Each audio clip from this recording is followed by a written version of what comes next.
Okay, we're back at the EF here, and this is going to be a common problem that you have with all these D-series intakes when you go from stock to aftermarket. One, you're going to have an increase on the throttle body size if you got the corresponding throttle body, and this is a Skunk 2 Pro Series manifold with the Pro Series throttle body. You're going to fall short with the intake piping. So, this is an eBay kit. It's nice and crinkle coated. It was like 80 something bucks, not bad at all. All your kits are gonna have these problems. So what we're gonna do is we're gonna cut right here so that we can move this closer that way with a coupler right here. I hate to chop up a new pipe, but you gotta do what you gotta do. All right, that's pretty much how we're gonna have it set up. We got a reducer coupler here from the Skunk 2 size down to the piping here. Then we use the original coupler that was supposed to go from the stock throttle body to this piping. Right here, we put a cut right there, and that allowed us to move the piping around just a bit. And then once we put the little bracket in there, it'll hold it up, and that'll work perfect. So we're gonna get everything cleaned up and show you how we get it together and how it sounds. Okay, so that's where we cut, there and there. It's not a pretty cut, but it works. The one thing that I was concerned about was the little vent port here for the valve cover vent on the top.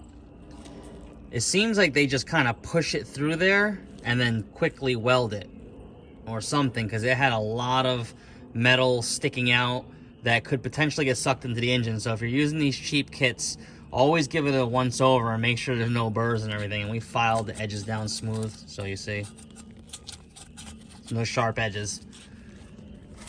We're gonna place it on there loosely and start adjusting things. All right, that's pretty much it. We have the reducer coupler, the stock coupler that came with it, the stock coupler. We just cut the pipe here and it fits. This is for a 1.6 liter 88 to 91 Honda Civic or CRX. Just a little bit of modifications and you can get it working. Come down here and everything's nice. We got some splash shield to go back there after the testing. They do not include that hardware down there. That's something that we had, but they do include this aluminum bracket. They did not include a bolt here, so we put a double nut bolt there so we can have a little extra bracket if we want to hang something here or anything else in the future. But you kind of want to have it suspended to where it's got a little bit of flex in there and it just barely touches the body. And now that thing can move when the engine needs to move. So we'll get the keys and cold start it up.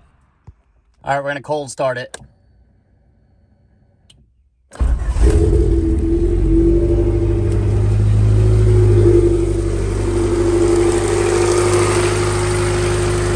Sounds good, everything's solid.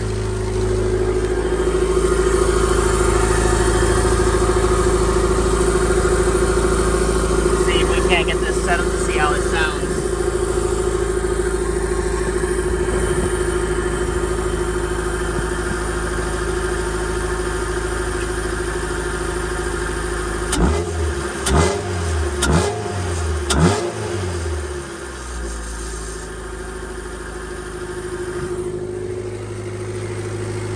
Alright, we'll go for a test drive, check it out, and then we'll come back. Alright, just got back from the drive. Sounds amazing. Drives amazing. Everything stayed tight. So now we're waiting on a filter sock to come.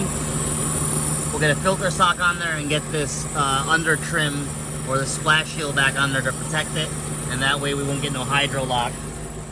Other than that, these cheap eBay, Amazon, multi-port fuel injection 1.6 liter EF cold air intake kits. They're a great option if you have a Skunk 2 manifold and you want to cut it and modify it and just get an additional adapter. Hope this helps. Thanks for watching. Please subscribe.